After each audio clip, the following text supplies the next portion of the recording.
അംബാനിയുടെ സ്വന്തം കാട്ടിൽ അരുതാത്തത് പലതും നടക്കുന്നുവെന്ന് സുപ്രീം കോടതി സംശയിക്കുകയാണ്. അതിന്റെ അടിസ്ഥാനത്തിൽ ഒരു പ്രത്യേക അന്വേഷണ സംഘത്തെ നിയോഗിച്ചിരിക്കുന്നു. വൻതാര എന്ന പേരിൽ ഗുജറാത്തിലെ ജാംനഗറിൽ 3500 ഏക്കറുള്ള ഒരു വനപ്രദേശം അംബാനി കുടുംബം കയ്യിൽ വെച്ചിട്ടുണ്ട്. അവരവിടെ പുനരധിവാസത്തിന് എന്ന് പറഞ്ഞ് മൃഗങ്ങളെ കൊണ്ടുവരുന്നു. 1 ലക്ഷത്തിലധികം ജീവജാലങ്ങളെ 3500 ഏക്കർ ഭൂമിയിൽ എങ്ങനെയാണ് വൻതാര തീറ്റിപ്പോറ്റുന്നത്? അവയുടെ അവകാശങ്ങൾ ലംഘിക്കപ്പെടുന്നുണ്ടോ? ഇതിന്റെ മറവിൽ, ഈ വൻതാരയുടെ മറവിൽ കോടിക്കണക്കിന് രൂപയുടെ കള്ളപ്പണം വെളുപ്പിക്കൽ നടക്കുന്നു എന്ന ആരോപണമുണ്ട്. മാത്രവുമല്ല, കാര്യമായ പ്രശ്നമില്ലാത്ത മൃഗങ്ങളെ പോലും പലയിടങ്ങളിൽ നിന്നും പിടിച്ചു കൊണ്ടുവന്ന് കൂട്ടിലിട്ട് ഈ സ്ഥലത്ത് വളർത്തുന്നു എന്ന ആരോപണം ഉയരുന്നുണ്ട്.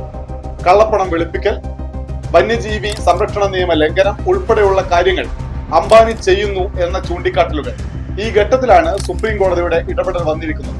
പക്ഷേ പ്രധാനമന്ത്രി നരേന്ദ്രമോദി തന്നെയാണ് വൻതാരയുടെ ഏറെ പ്രിയപ്പെട്ടയാൾ. അംബാനിക്കെതിരെ നടപടി ഉണ്ടാവും, കൃത്യമായ പരിശോധനകൾ നടത്തുമോ എന്നതെല്ലാം ചോദ്യമാണ്.